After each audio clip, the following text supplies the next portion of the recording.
Hello, Miss McFarland here. I thought that it would be good to follow up with a different video about how to use our TI-84 to graph parametrics. Now, Desmos does a good job of giving you the shape of a parametric function, but it does not allow you to see the orientation, meaning like how it is graphing it, its direction, the way the particle moves, or whatever it is that you're graphing. Okay?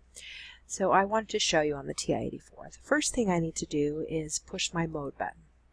And I see several different things here. I'm going to leave it in radian, but I need to come down to this line and change this to parametric mode. So I enter on that. And now when I push y equals, I see two functions, x of t and y of t, which is what I had mentioned in the previous video. So I'm going to put in cosine of t as the first function, and I want you to notice when you use this xt theta n button in parametric mode, the t comes up. Okay, so then I'm going to put in sine of t into the y function, because those are what I'm using for my x equals and my y equals. Now, this isn't an exact science here, but I'm going to zoom 6. And let's see what we get. Okay, we see kind of that flattened version of this circle. We did see the orientation of how it moved.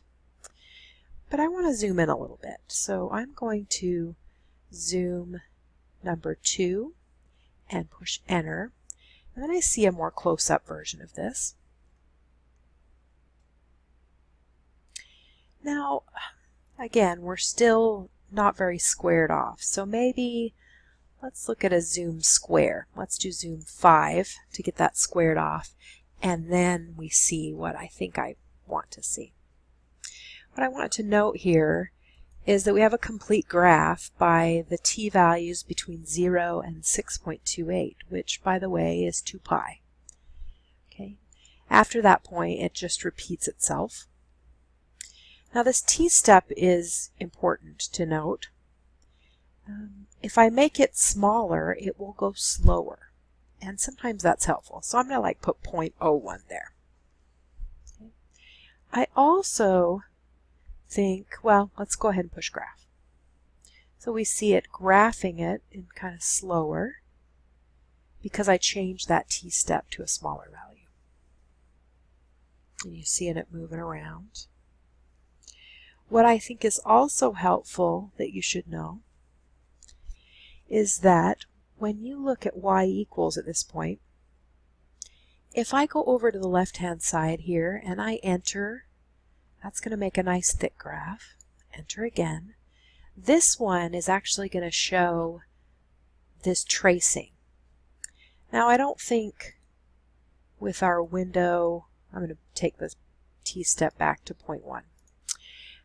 Our current window, it doesn't trace over itself, but say that I put time max at 10. We see it graphing, we see it graphing. We wouldn't know if it traced over itself unless that little bobble was on there. And we see it trace over itself a good amount, if you'll notice. So those are kind of the basic things. Again, remembering in our window button that the t-step affects how fast that's going to draw. And our min and max, how complete the graph is.